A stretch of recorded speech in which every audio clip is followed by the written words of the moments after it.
Taib. Dari Firza ya, ilmu laduni apakah harus melampaui waktu tertentu? Pertama kita terjemahkan dulu apa arti ladun. Ladun itu ilmu, al-ilmu al-munazzal min indillahi mutlaqan bighairi wasilah.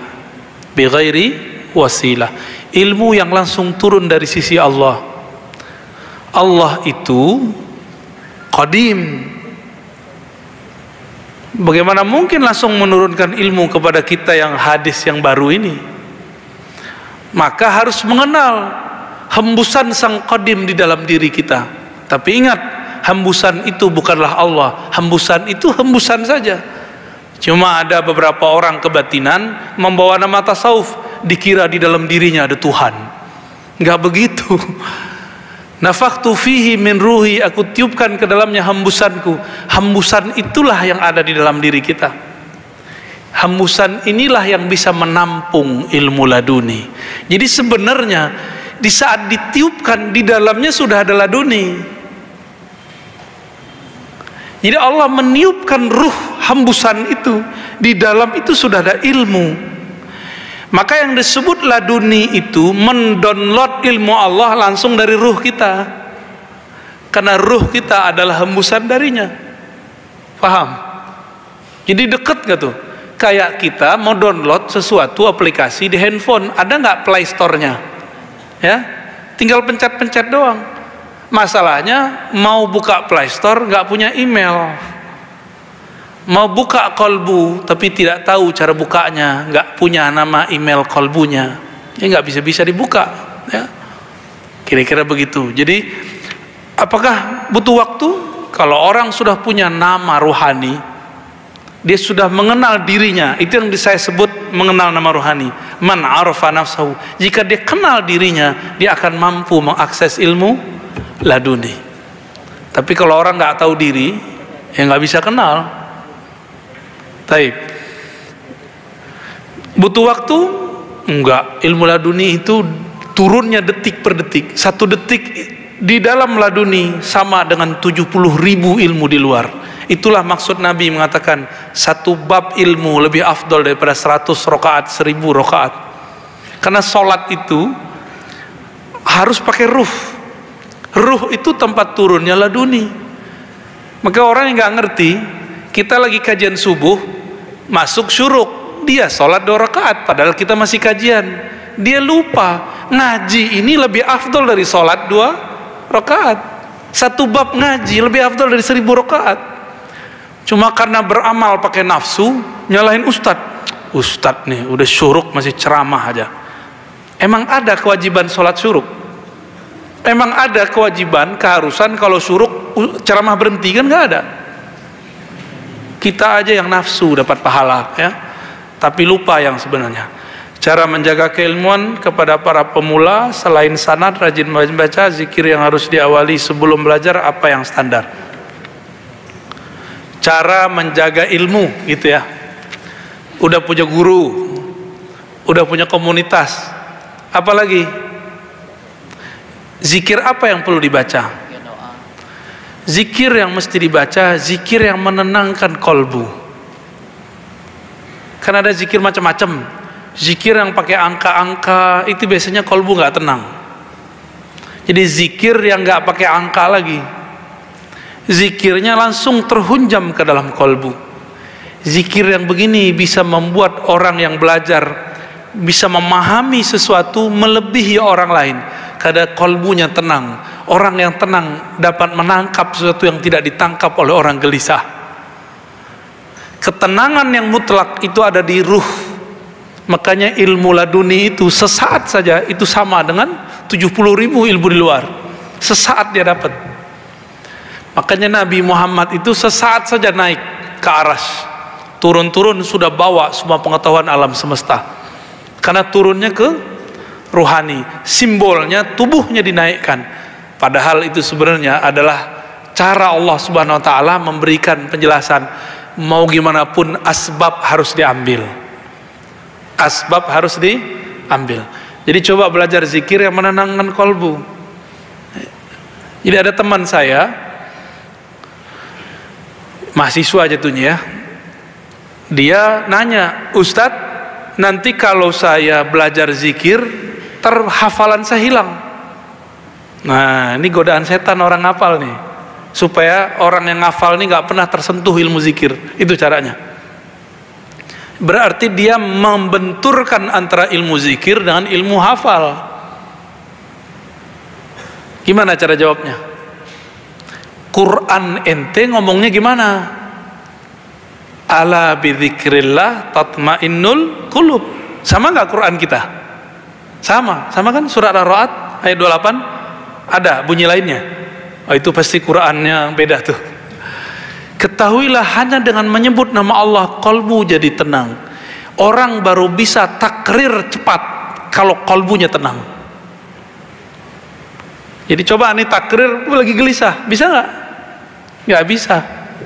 Dia ikutlah talqin zikir, belajarlah di zikir kolbu. Semenjak saat itu kalau mau ada khataman, dia tidak perlu tergesa-gesa lagi. Dia cukup zikir sebentar, nanti dia ingat-ingat. Dan cara menghafalnya enak. Jadi takrir yang dimulai dari kolbu lebih cepat daripada takrir yang dimulai dari ro'yu, ya, pikiran. Capek kalau pakai ro'yu, biasa jadi ancaman. Ini bisa stroke, ini bisa lupa, ini bisa bercabang, ya. Apalagi antum nih ya, yang galau-galau ini, itu bentar-bentar udah hilang tuh. Jadi sebenarnya bukanlah maksiat yang bikin hafalan hilang, tapi pikiran bercabang. Maksiat itu salah satu yang bikin bercabang, gitu, ya. Bukan sekedar maksiatnya, tapi efek maksiat di pikiran itu. Maka Imam Syafi'i hilang hafalannya cuma dengan melihat aurat lawan jenis, karena waktu itu susah ngelihat aurat. Sekarang kita baru keluar, nggak perlu kita lihat lirik-lirik, dianterin itu ya. Mau gimana lagi? Ya, baru hafal kulhu langsung hilang. Nggak juga, nggak hilang-hilang kan kulhunya dari dulu, nggak hilang-hilang. Karena antum nggak pernah pecah fokusnya waktu baca kulhu. PD-nya bukan main ya. Kulhu Allah. Ya, jadi zikirlah zikir kolbu yang menenangkan hati, maka ilmu yang kita serap akan tersimpan dengan baik. Wallahu a'lam bishawab. Masih ada waktu. Assalamualaikum warahmatullahi wabarakatuh. Sambil berdiri Bapak, sambil berdiri. Ya. Wah, ini pertemuan yang pagi kedua. tadi udah nanya nih. Borong lagi nih. Ya. Begini, Ananda Ar-Razi. Saya sering dengar bahwa Islam itu terpecah menjadi 73 firqah. Bukan Islam, Pak, umat. Islam satu. Satu. Inna dina indallahil Islam. Islam satu, nggak pernah terpecah. Umat terpecah 73. Gitu baru benar. Satu yang benar. Sampai hari ini saya berpikir sendiri, mana yang benar nih? Semua ngaku benar. Walaupun ada hadis taraktum fikum amraini ma'antadilu bihi ma'abadan. Kitab Allah wa sunnati. Tapi rasanya belum puas Pak Ustadz. Akhirnya saya membuat kesimpulan sendiri, pendapat sendiri, bahwa yang benar itu awaludin marifatullah. Man arafa nafsahu faqad arafa rabbahu. Nah, inilah aku pikir yang benar Pak Ustadz. Mohon respon. Siapa namanya Bapak? Bapak siapa namanya? Oh, Pak Ustadz tahu, Muhammad Johnson. Itu artis itu ya. Iya, artis. Dia terkenal sendiri tuh. Muhammad Johnson. Ya, saya garis bawahi Islam cuma satu. Umat Islam yang berpecah-pecah. Terus kita sedih, ya sedih. Tapi itulah kehendak Allah.